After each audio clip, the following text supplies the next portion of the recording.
How you doing, YouTube? Matt Massa Beer Reviews. Back with some St. Louis. Yeah, St. Louis Framboise. Premium Lambic. That's how you know it's good. But this be aged beer. So I told the story before on this little batch of old beer I found, and this is one of them. And this is a 2013 version of this beer. Yeah, found this on the shelf for $7. So I figured to give it a whirl. I can't remember. Actually, I'm going to lie to you right now. I was going to say I can't remember the last time I just had a St. Louis. I want to say St. Louis. Beer. And I do remember. It was probably about 4 or 5 years ago. And I recorded a review of their goose. And I believe it was the goose. Yeah, it was the goose. Anyway. But that was like over 20 years old. So it was a shell of itself. So I'm kind of pumped to dive in this. Not necessarily my favorite kind of lambic maker, hence the reason why I don't buy a bunch of their beers. But, you know, talking about a 7-year-old Framboise. Be interesting to see how this holds up. Hopefully it doesn't just shoot and jettison out of the bottle. And hopefully it tastes quite nice. From what I remember, though, these... Oh, this is going to be oxidized to all hell. These tend to lean... I don't want to call it full-on Lindemans, but they usually go like kind of Jolly Rancher, sweet, very, very sweet. I'm surprised at the carbonation on that, man, because this did not hiss one iota. Ooh, that smells pretty good, actually, from a distance. I mean, it has that kind of extra fortified kind of cap on it, so, but yeah, there was no hiss whatsoever. And what does that look like? I mean, that looks like cranberry juice. That's the kind of color you have going on in that sucker. So this rich kind of red color, pretty damn clear. It's just a little darker, erring towards kind of mahogany look. Cherry juice, cranberry juice, that kind of thing. It has that really pretty kind of head on it. I am super surprised of that. So yeah, I mean, for a 13-year-old beer, you can't ask for more. And yeah, looks quite nice. Yeah, kind of pumped now. That no lack of hiss kind of had me a little bit. Let's see what the nose has. That smells epically fantastic. I mean, the way these raspberries are coming off are just rich and sweet. It comes off Jolly Rancher-like, but it doesn't go overtly sweet. And that's why I said it doesn't get in a total Lindemans territory. And when I say Lindemans, the American version of Lindemans, what we get here. But it does have that kind of bigger pop of sweetness, but a little bit more refined. But it is literally gobs and gobs of every raspberry ever. I mean, you're getting the rich fruitiness of the raspberry.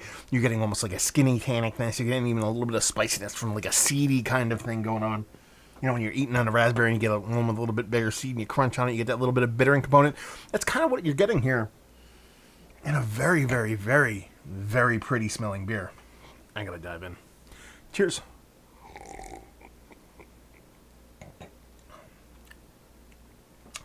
That's delicious. That is delicious. A little bit sweeter than I thought it was going to be.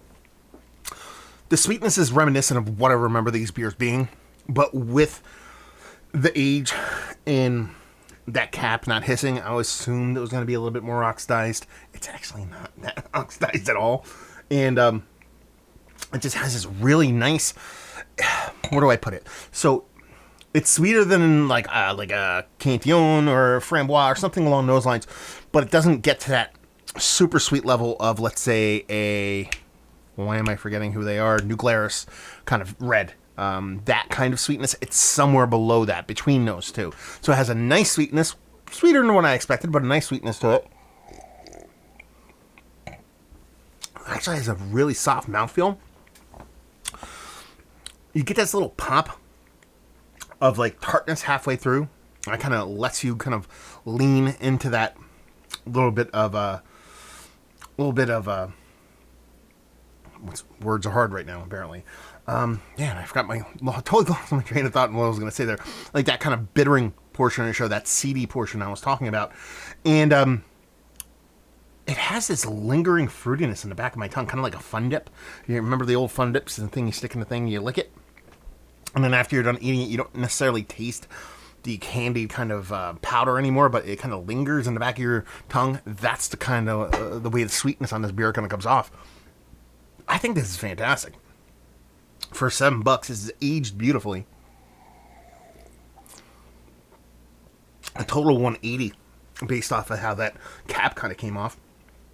And honestly, I don't think you can get much better as far as these more sweetened versions of lambic than this beer, 7 years old, drinking great. Surprised at the lack of oxidation on this one. It's sweet enough that I think it would kind of temper that a little bit, even if there was there. So it's probably a little bit, because there's a subtle kind of paper baggy dryness to it. But it's definitely not noticeable. Fantastic beer. Awesome little find. Especially find this off a shelf. And let's put it this way. I think they had like a case of these on the shelf, so I can go back and get as many as I want. And it's just a fun beer, man. I love aged beer. You guys know this, so it's a little bit of an advantage for these beers going in, because I give them a little bit more leeway, because if they're off, then that's aged beer. You have to be able to be okay with that kind of loss that you would get from those kind of beers. But this one's fantastic. And one of the better kind of, like I said, sweeted versions of these kind of lambics that I have in quite some time. So yeah.